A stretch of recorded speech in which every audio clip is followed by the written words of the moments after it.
विजय, John और परमिंदर बचपन के पक्के दोस्त थे। स्कूल के बाद उन्होंने एक साथ एक ही कॉलेज में एडमिशन लिया। उनके साथ उनकी कॉलेज में एक रहीम नाम का लड़का पढ़ता था। विजय और जॉन को वह ज्यादा पसंद नहीं था, पर परमिंदर की उसके साथ अच्छी बनती थी।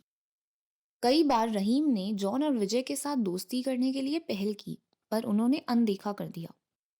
परमिंदर ने भी काफी बार उन्हें रहीम के साथ दोस्ती करने के लिए मनाया, पर वो दोनों हर बार मना कर देते। विजय और जॉन का रहीम के लिए ऐसा बर्ताव एक खास कारण से था। दरअसल पिछले 2 साल से वह दोनों गौर कर रहे थे कि रहीम 14 अगस्त और 26 जनवरी को कॉलेज में ध्वजारोहण के लिए नहीं आता था, हालांकि बाकी सारे फंक्शन जरूर अटेंड करता था। इसलिए विजय और जॉन के मन में रहीम के लिए बहुत सारी शंका आशंकाएं थी। एक दिन विजय, जॉन और परमिंदर कॉलेज के ग्राउंड में कुछ बातें कर रहे थे। अरे तुम लोगों ने सुना? आज प्रोफेसर जयेश ने अनाउंस किया है कि इस बार 26 जनवरी को ध्वजारोहण प्रिंसिपल सर नहीं करेंगे, बल्कि पूरे कॉलेज में से ही किसी एक विद्यार्थी को सिलेक्ट किया जाएगा और वह विद्यार्थी ध्वजारोहण करेगा। हाँ, मैंने भी सुना। ध्वजारोहण वही करेगा जिसने पिछले कुछ वर्षों में अच्छे काम किए हों। अरे यारो, इसका मतलब स्टूडेंट ऑफ द ईयर जो होगा वही ध्वजारोहण करेगा। बल्ले बल्ले। उतने में ही रहीम उनकी ओर आता है।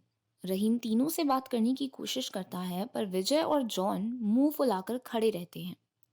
परमिंदर हंसकर रहीम को गले मिलता है। कैसे हो तुम सब? तुम लोगों ने प्रोफेसर जयेश का अनाउंसमेंट सुना? हाँ, लेकिन इससे तुझे क्या लेना देना? ये तो उन लोगों के लिए है जो अरे हम उसी के बारे में बात कर रहे थे। मजा आएगा ना? चल विजय, हमें क्लास के लिए देर हो रही है। विजय और जॉन दोनों वहां से चले जाते हैं। परमिंदर और रहीम भी कुछ देर बात करके निकल जाते हैं। कुछ दिनों बाद 26 जनवरी का दिन आता है। सभी लोग बड़े एक्साइटेड होते हैं। कॉलेज में रिपब्लिक डे को सेलिब्रेट करने के लिए बहुत सारी तैयारी की जाती है। प्रोफेसर जयेश रिपब्लिक डे के बारे में भाषण देते हैं और इस दिन का महत्व सबको समझाते हैं। विजय, जॉन और परमिंदर बहुत ही उत्साह के साथ इस कार्यक्रम को एंजॉय कर रहे होते हैं। देखना परमिंदर, आज ये खास मौका हम में से ही किसी एक को मिलेगा। अरे हाँ जी हाँ यारा, तुसी सही गल कर रहे हैं। Guys, tension not. मैंने प्रोफेसर जयेश को बाकी प्रोफेसर से हमारी तारीफ करते हुए सुना है, और क्यों ना करें, हम हर साल 15 अगस्त और 26 जनवरी को सबसे पहले तैयारी में लग जाते हैं और सभी काम को पूरी रिस्पॉन्सिबिलिटी के साथ करते हैं। तभी रहीम आ पहुंचता है। तीनों उसे देखकर चौंक जाते हैं। वह परमिंदर की बगल वाली कुर्सी पर बैठ जाता है। विजय और जॉन खुसफुसाने लगते हैं। अरे ये कहाँ से टपक पड़ा? वही तो मेरी समझ में भी नहीं आ रहा है। वैसे तो हर साल इस दिन गायब रहता है, और आज अचानक कैसे आ गया? मुझे तो दाल में कुछ काला लग रहा है। चल देखते हैं, कहीं पूरी दाल ही तो काली नहीं।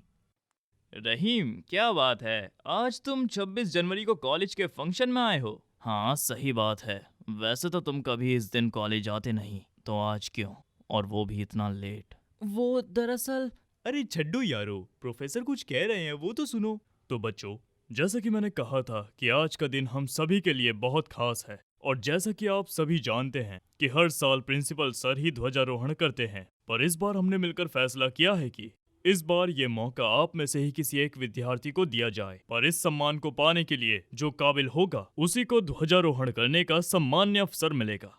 अब मैं आप सबका ज्यादा वक्त ना लेते हुए उस नेक दिल विद्यार्थी का नाम बताने जा रहा हूँ। वो नेक दिल विद्यार्थी कोई और नहीं बल्कि रहीम है। रहीम के लिए जोरदार तालियां हो जाएं। और रहीम।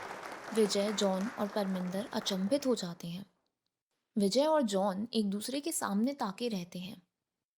परमिंदर खुश होकर भंगड़ा पाता है। ओ जी, देखा यारो, मैं नहीं कहता था कि अपना रहीम चंगा बंदा है। तुम दोनों ही कभी नहीं मानने बस। पर ऐसा कैसे हो सकता है? रहीम स्टेज पर प्रोफेसर के साथ खड़ा रहता है।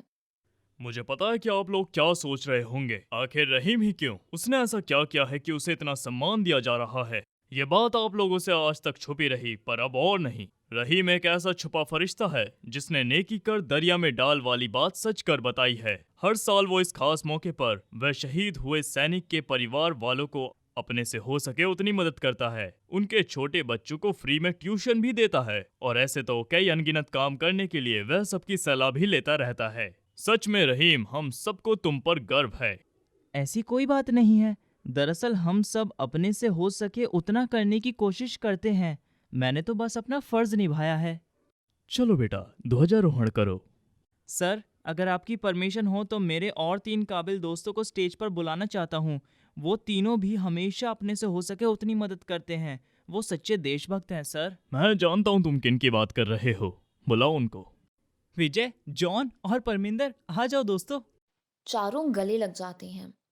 विजय और जॉन अपनी गलती की माफी मांगते हैं और फिर चारों पूरे गांव के साथ राष्ट्रध्वज लहराते हैं।